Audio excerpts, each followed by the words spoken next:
বহুল আলোচিত পদ্মা ব্যারেজ প্রকল্প একনেকে অনুমোদন। ব্যয় ধরা হয়েছে প্রায় ৩৫,০০০ কোটি টাকা। ২০৩৩ সালে শেষ হবে কাজ। উপকার পাবে রাজশাহী সহ ২৪ জেলার মানুষ। হাম উপসর্গে আরও ৮ শিশুর মৃত্যু। আক্রান্ত সন্তান নিয়ে ঢাকার হাসপাতালে ছুটছেন বাবা মা। ৭০ রোগী গ্রামের। পরিস্থিতিকে দুর্যোগ বলেন মন্ত্রী। নারায়ণগঞ্জে গ্যাস লিকেজ থেকে একের পর এক বিস্ফোরণ। এবার বিদ্যুৎ কেন্দ্রের ক্যান্টিনে আগুনে দগ্ধ ১২। বার্ন ইনস্টিটিউটে ভর্তি ৩ জনের অবস্থা আশঙ্কাজনক।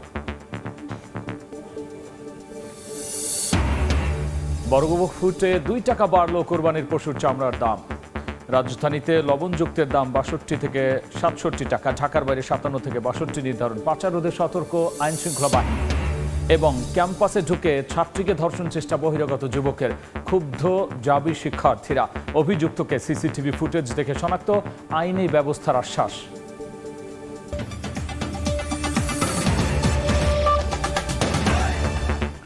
জনপদের সময় সঙ্গে আছি আমি গোলাম রাব্বি। নির্বাচনী প্রতিশ্রুতি বাস্তবায়নে আরও এক ধাপে এগুলো বিএনপি সরকার। অনুমোদন পেল বহুল আলোচিত পদ্মা ব্যারেজ প্রকল্প। প্রধানমন্ত্রী তারেক রহমানের সভাপতিত্বে একনেক সভায় ৩৪,৪৯৪ কোটি টাকা ব্যয়ে এই প্রকল্প অনুমোদন পায়। বৈঠক শেষে পানি সম্পদ মন্ত্রী জানান ২০৩৩ সালে শেষ হবে প্রকল্পের কাজ। বলেন, ব্যারেজ হলে দেশের ২৪ জেলার প্রায় ৭ কোটি মানুষ উপকৃত হবেন। ১৯৬০-এর দশকে বরিশাল ও রাজশাহী অঞ্চলের নদী, কৃষি ও জীববৈচিত্র্য রক্ষায় পদ্মা ব্যারেজ নির্মাণের দাবি ওঠে। এর ১৫ বছর পর ১৯৭৫ সালে ভারত ফারাক্কা বাঁধ তৈরির পর গেল ৫০ বছরে পানির অভাবে পদ্মার মূলধারা যেমন ধুঁকছে, তেমনি এর অনেক শাখা নদী হয়েছে বিলীন। ত্রয়োদশ জাতীয় নির্বাচনে পদ্মা ব্যারেজ নির্মাণের যে প্রতিশ্রুতি ছিল বিএনপির, সরকার গঠনের পর অবশেষে তা আলোর মুখ দেখতে যাচ্ছে। বুধবার চলতি অর্থবছরের ১১তম এবং বিএনপি সরকারের তৃতীয় জাতীয় অর্থনৈতিক পরিষদ একনেক সভায় পদ্মা ব্যারেজ প্রকল্প পাশ হয়। সচিবালয়ে প্রধানমন্ত্রী তারেক রহমানের সভাপতিত্বে সভায় এই অনুমোদন দেয়া হয়। পরে আনুষ্ঠানিক ব্রিফিংয়ে পানি সম্পদ মন্ত্রী শহীদুদ্দিন চৌধুরী আইনি জানান, সরকারের অন্যতম অগ্রাধিকার প্রকল্প পদ্মা ব্যারেজ নির্মাণে সম্ভাব্য ব্যয় ধরা হয়েছে প্রায় ৩৫,০০০ কোটি টাকা। সম্পূর্ণ সরকারি অর্থায়নে প্রাথমিকভাবে ৭ বছর মেয়াদী এই প্রকল্প বাস্তবায়ন হলে উপকার পাবে দেশের ২৪টি জেলার প্রায় ৭ কোটি মানুষ। বাংলাদেশের ৩ ভাগের ১ ভাগ অঞ্চল, ২৪টা জেলা, ৭ কোটি মানুষ, 37% তারা উপকারভোগী। ২০৩৩ সনে এই প্রজেক্টটা শেষ হবে। ৩৫,০০০ কোটি টাকার প্রজেক্ট, ৫×৭=৩৫। এক বছর ৫,০০০ কোটি টাকা আমাদের সরকারের জিওবি ফান্ড থেকে এটাকে এখানে এনগেজ করতে হবে। এক প্রশ্নের উত্তরে মন্ত্রী জানান, পদ্মা ব্যারেজ দেশের অভ্যন্তরীণ বিষয় হওয়ায় ভারতের সঙ্গে আলোচনার কিছু নেই। তবে গঙ্গা চুক্তি নবায়নে দুই দেশের কমিশন কাজ করছে। আলোচনার খুব একটা প্রয়োজন নেই। যেটা আলোচনার দরকার গঙ্গা চুক্তি, সম্পূর্ণ আমাদের স্বার্থ সংশ্লিষ্ট। আমাদের টেকনিক্যাল টিম কাজ করছে গঙ্গা চুক্তি নিয়ে। জয়েন্ট রিভার কমিশন যেটা, সেখানে যে কমিটি হয়েছে, ওনাদের যে কমিটি হয়েছে, সেই কমিটি মিলেই তো আলোচনা হচ্ছে এবং সিদ্ধান্ত খুব শীঘ্রই আপনারা পাবেন। আগামী বাজেটের পরেই পদ্মা ব্যারেজ প্রকল্পের কাজ শুরু হওয়ার কথাও জানান মন্ত্রী। কারিগরি সমীক্ষা হয়েছে। মুরসালিন হক জুনায়েদ, সময় সংবাদ, ঢাকা। এদিকে পদ্মা ব্যারেজ তৈরি হলে রাজশাহী অঞ্চল ও দক্ষিণ পশ্চিমের কৃষিতে বৈপ্লবিক পরিবর্তনে আশাবাদী সংশ্লিষ্টরা। প্রতি বছর খরায় হাহাকারের গল্পের সমাপ্তির আশায় মুখিয়ে আছেন চাষিরা। বিশেষজ্ঞরা বলছেন, পদ্মা ব্যারেজের মাধ্যমে নদ নদীর নাব্যতা ফেরার পাশাপাশি ভূগর্ভস্থ পানিরও ভারসাম্য রক্ষা হবে। দেশের দক্ষিণ পশ্চিমাঞ্চলের কৃষি, পরিবেশ ও ভূগর্ভস্থ পানির স্তর রক্ষায় রাজবাড়ীর পাংশায় হতে যাচ্ছে পদ্মা ব্যারেজ। এর মাধ্যমে সংরক্ষণ করা যাবে বর্ষার বিপুল জলরাশি। শুষ্ক মৌসুমে পানির অভাবে রাজশাহী অঞ্চল ও দক্ষিণ পশ্চিমাঞ্চলের হাজার হাজার হেক্টর জমির চাষাবাদ বিঘ্নিত হয়। প্রতি বছরই লোকসান গুনতে হয় কৃষকদের। ব্যারেজ হলে আমূল বদলে যাবে তাদের ভাগ্য। পদ্মাতে যদি পানি ঠিক থাকে তাহলে আমার দ্বীপে পানি সমস্যা হবে না। পদ্মায় পানি থাকলে যে পানির টান্ডা মারে, এই টান্ডা হয়তো মারবে না চৈত্র মাসের সময়। পানিতে ধরেন চরে যাতায়াত করলেও সব দিক দিয়ে সুবিধা থাকবে, ওই পারে লোকজন আসতে পারবে, সবকিছু দিক দিয়ে ভালো থাকবে। পানি উন্নয়ন বোর্ড বলছে, শুধু আঞ্চলিক নয়, জাতীয় অর্থনীতিরও গেম চেঞ্জার হতে যাচ্ছে এই প্রকল্প। আমরা এখন গ্রাউন্ড ওয়াটারের উপর অনেকটা বেশি নির্ভরশীল। সেই গ্রাউন্ড ওয়াটারটা না তুলে তখন আমরা সারফেস ওয়াটারটা ব্যবহার করে ইরিগেশনটা দিতে পারবো। রূপপুর পাওয়ার প্ল্যান্ট হয়েছে, তাদের কুলিং পারপাসে যে ওয়াটারটা প্রয়োজন, সেই ওয়াটারটাও আমরা সাফিসিয়েন্ট পাবো। সংশ্লিষ্টরা বলছেন, সমন্বিত এ পানি ব্যবস্থাপনায় গড়াই, আড়িয়াল খাঁ সহ শাখা নদীগুলোর নাব্যতা ফিরে আসবে, লবণাক্ততা রোধ করে রক্ষা করা যাবে সুন্দরবনকে। এছাড়া রূপপুরে পারমাণবিক বিদ্যুৎ কেন্দ্রের পানির যোগানও নিরবচ্ছিন্ন হবে। এই সরকার এই উদ্যোগটা নিয়েছে, এই জন্য আমরা মনে করি যে ভালো একটা উদ্যোগ আর কি। এটা সাকসেসফুল হলে আমাদের এই অঞ্চলের কৃষকেরা তাদের যে দাবি দাওয়া দীর্ঘদিনের, আমরা যে দাঁড়িয়ে আন্দোলন করেছি সেটা অবশ্যই সাকসেসফুল হবে। পদ্মা ব্যারেজের মাধ্যমে প্রায় 2900 বিলিয়ন লিটার পানি ধরে রাখা সম্ভব হবে। প্রাণ ফিরে পাবে দক্ষিণ পশ্চিমাঞ্চলের সেচ প্রকল্পগুলোও। কামরুজ্জামান মামুন, সময় সংবাদ, রাজশাহী। হামু উপসর্গ নিয়ে 24 ঘন্টায় মারা গেছে আরও 8 শিশু। হাসপাতালে ভর্তি 1615 জন। চিকিৎসকরা বলছেন, উপসর্গ নিয়ে ভর্তি হওয়া 70% বেশি রোগী ঢাকার বাইরের। অভিভাবকদের অভিযোগ, জেলা পর্যায়ে হাসপাতালে চরম ভোগান্তির পর বাধ্য হয়ে ঢাকায় এসেছেন তারা। ঢাকার 2 সিটিতে হামের প্রকোপ কিছুটা কমলেও বাড়ছে আশেপাশের এলাকায়। সচেতনতার অভাব ও ঘনবসতি হওয়ায় বিভিন্ন জায়গায় সংক্রমণের হার এখনও ঊর্ধ্বমুখী। রাজধানীতে চিকিৎসাধীন রোগীর বেশিরভাগই ঢাকার বাইরের। অভিভাবকরা বলছেন, স্থানীয় বিভিন্ন হাসপাতালে চরম ভোগান্তির পর বাধ্য হয়েই ঢাকায় এসেছেন তারা। যশোরে আরদিনির থেকে আবার শিশু হসপিটাল থেকে 2 জায়গাতে ফেরত দিচ্ছে, দেওয়ার পরে তাই ওই জায়গাতে আপনার বলছে একবার সরাসরি এই জায়গা নিয়ে আসতে। 1 সপ্তাহ থাকার পরে আর হামুটার পরে আমাদেরকে বলছে যে ওকে অন্য হাসপাতালে নিয়ে যান। চিকিৎসকদের তথ্য মতে, ঢাকায় চিকিৎসাধীন 70% বেশি মহানগরীর বাইরের বাসিন্দা। তাই ফার্মেসি নির্ভর না হয়ে উপসর্গ দেখা মাত্রই বিশেষজ্ঞের শরণাপন্ন হওয়ার পরামর্শ তাদের। যেহেতু এটা হামের সিজন চলছে, তার মানে এখন কোনো রোগী উচ্চমাত্রার জ্বর নিয়ে হলেই তাকে হাম ধরে রেখে চিকিৎসা দিন এবং এমবিবিএস ডাক্তারের সাথে যোগাযোগ করুন। এদিকে দুপুরে স্বাস্থ্য অধিদপ্তরের ব্রিফিংয়ে মহাপরিচালক জানান, এরই মধ্যে 95% শিশুকে টিকার আওতায় নিয়ে আসা হয়েছে। আর প্রধানমন্ত্রীর স্বাস্থ্য বিষয়ক বিশেষ সহকারী বলছেন, হাম রোগীদের বিশেষায়িত চিকিৎসা দিতে নির্দেশনা দেওয়া হয়েছে হাসপাতালগুলোকে।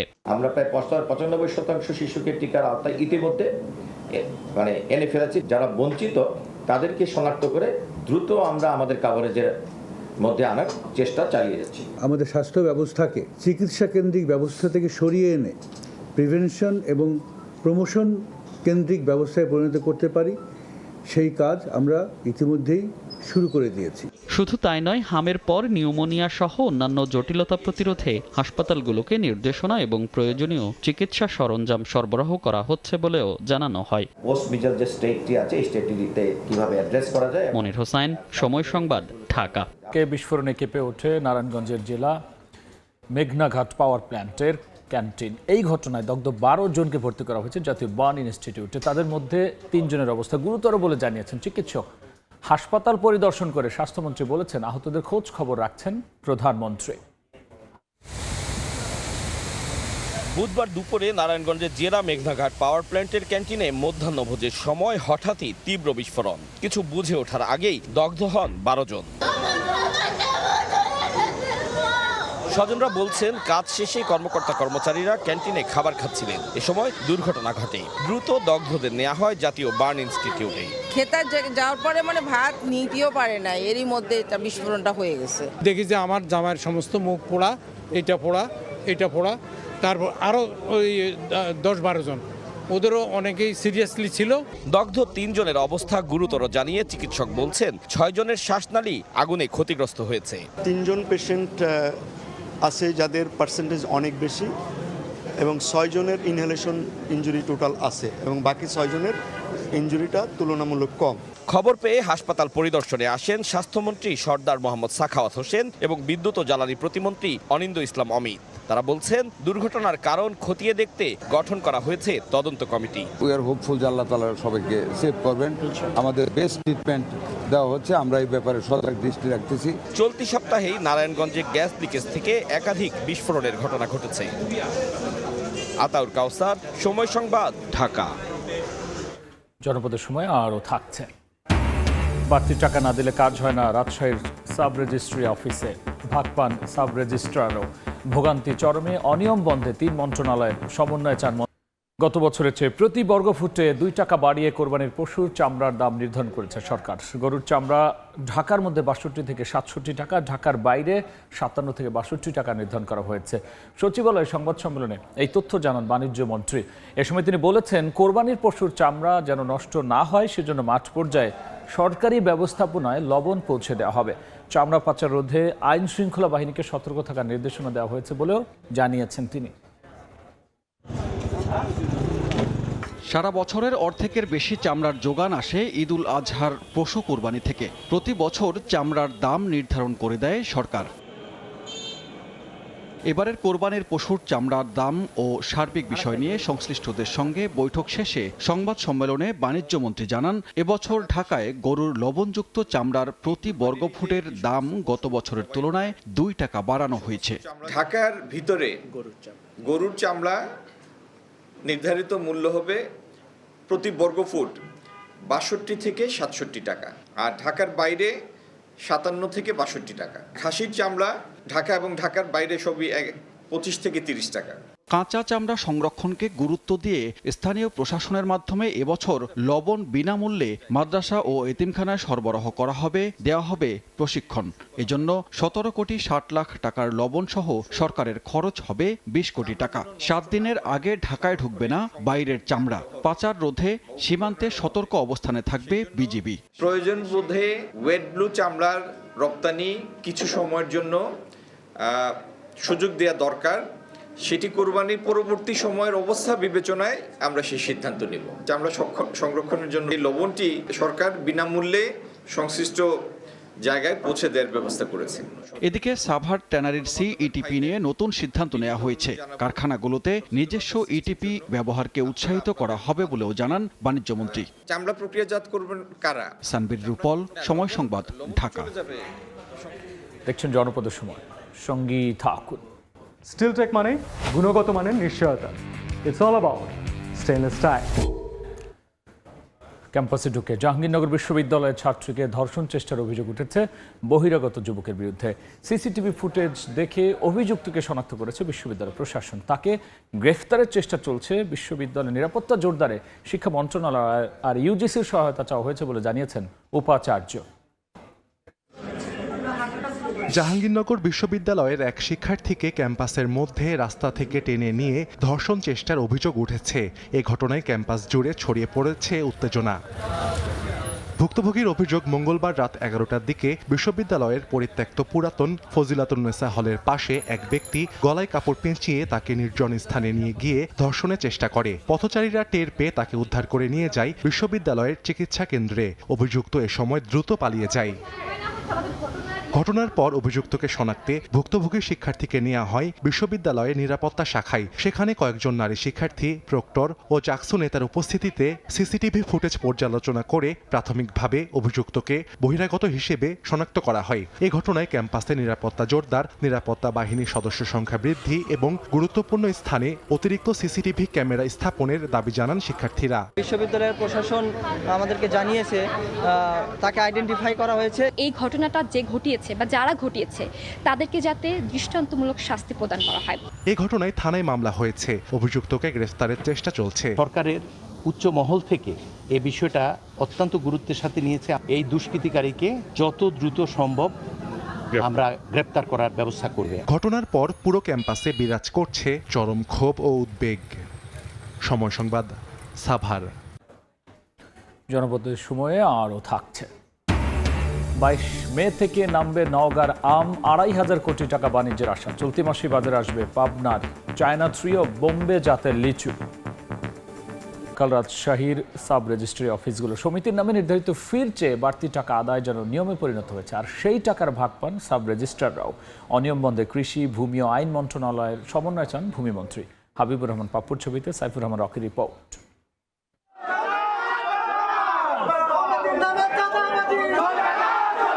দলিল রেজিস্ট্রি করতে গিয়ে নেওয়া হচ্ছে অতিরিক্ত ফি, তাই অফিসের ভেতরে ভুক্তভোগীদের বিক্ষোভ। অনিয়মের এই চিত্র রাজশাহীর বাগমারা উপজেলা সাব রেজিস্ট্রি অফিসের।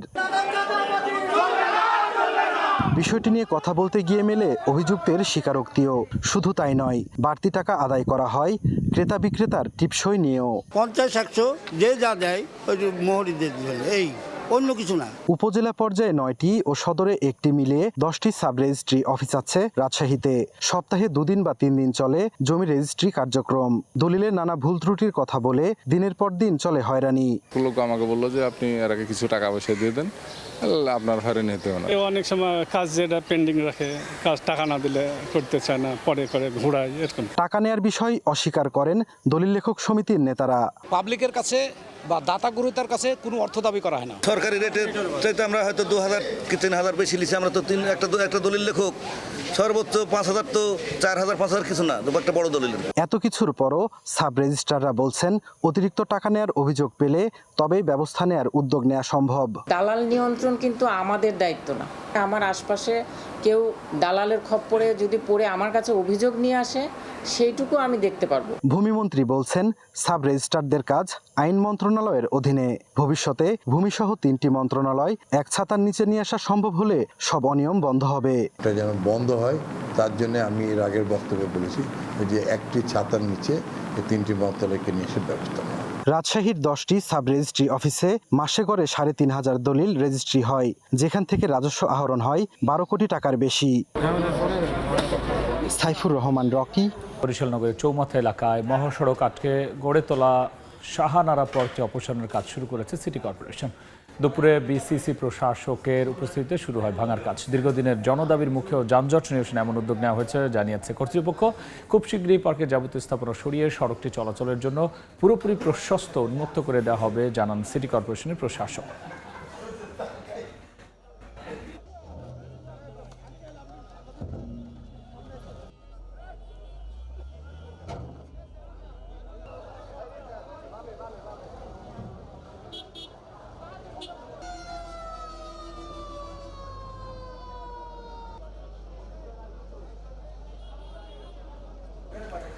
চট্টগ্রামে মরিচের গুঁড়া মেরে স্বর্ণালঙ্কা লুটের চেষ্টার অভিযোগে নারীসহ 2জনকে গ্রেফতার করা হয়েছে। রাতে ফটিকছড়ি থানায় মামলা করেন দোকানের কর্মচারী। মামলায় 2জনকে গ্রেফতার দেখানো হয়। আর কেউ ঘটনার সঙ্গে জড়িত কিনা তা খতিয়ে দেখা হচ্ছে জানিয়েছে পুলিশ। এর আগে মঙ্গলবার দুপুরে ফটিকছড়িতে একটি জুয়েলারি দোকানে গহনা দেখতে যান এক নারী। এরপর সুযোগ বুঝে কর্মচারীদের মুখে মরিচের গুঁড়া মেরে স্বর্ণালঙ্কা লুটের চেষ্টা করে। এ সময় হাতে নাতে তাকেও দোকানের বাইরে থাকা সহযোগী আটক করে পুলিশে দেন স্থানীয়রা।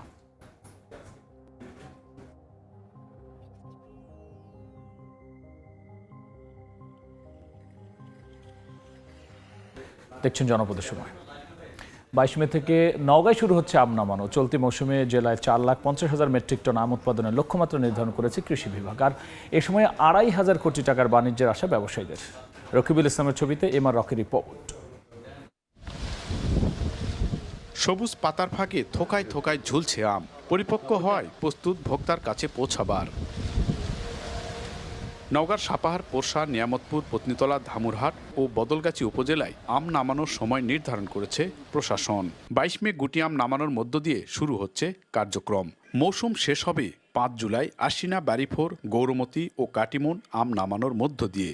ফলের আকার ও মান নিয়ে আশাবাদী বাগান মালিকরা। আমাদের এখানে প্রচুর পরিমাণে আম এবার ধরেছে। এবার প্রোডাকশন আমাদের খুব ভালো আছে। 1 মাস পর আমাদের আম বেচা কেনা শুরু হবে। কোনো কৃষক যেন অপরিপক্ক আম পাড়তে না পারে এবং এটা হারভেস্ট করতে না পারে, এই জন্য আমরা প্রতিনিয়ত এই কৃষকের পাশাপাশি পরামর্শ দিয়েছি। সঠিক বাজার ব্যবস্থাপনা নিশ্চিতে ব্যবসায়ী ও বাগান মালিকদের সঙ্গে কয়েক দফা বৈঠক করেছে জেলা প্রশাসন। অপরিপক্ক আম বাজারজাত রোধে কঠোর নজরদারির কথা জানায় কৃষি বিভাগ। গুটি আম, সেটা আম সংগ্রহ শুরু তারিখ 22 মে, গোপাল ভোগ সেটা 30 মে, খিরসাপাত বা হিমসাগর আম সেটা 2 জুন।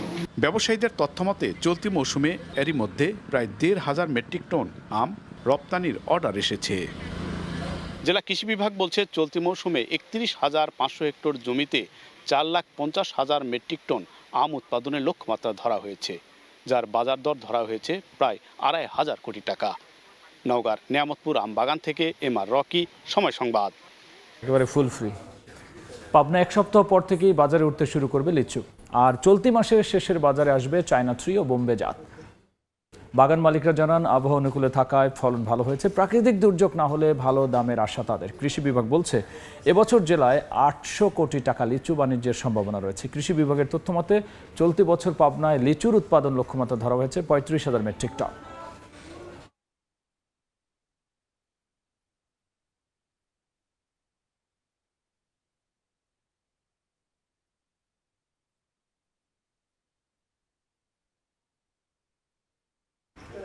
জনপদের সময় শীর্ষ সংবাদ জানিয়ে দিচ্ছে আরও একবার। বহুল আলোচিত পদ্মা ব্যারেজ প্রকল্প একনেকে অনুমোদন। ব্যয় ধরা হয়েছে প্রায় 35,000 কোটি টাকা। 2033 সালে শেষ হবে কাজ। উপকার পাবে রাজশাহী সহ 24 জেলার মানুষ। হাম উপসর্গে 8 শিশুর মৃত্যু। আক্রান্ত সন্তান নিয়ে ঢাকার হাসপাতালে ছুটছেন বাবা মা। 70% রোগী। গ্রামের পরিস্থিতিকে দুর্যোগ বললেন মন্ত্রী।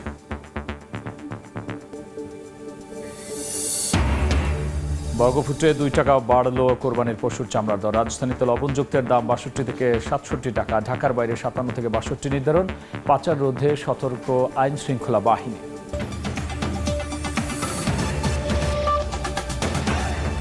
এই ছিল জনপদের সময়।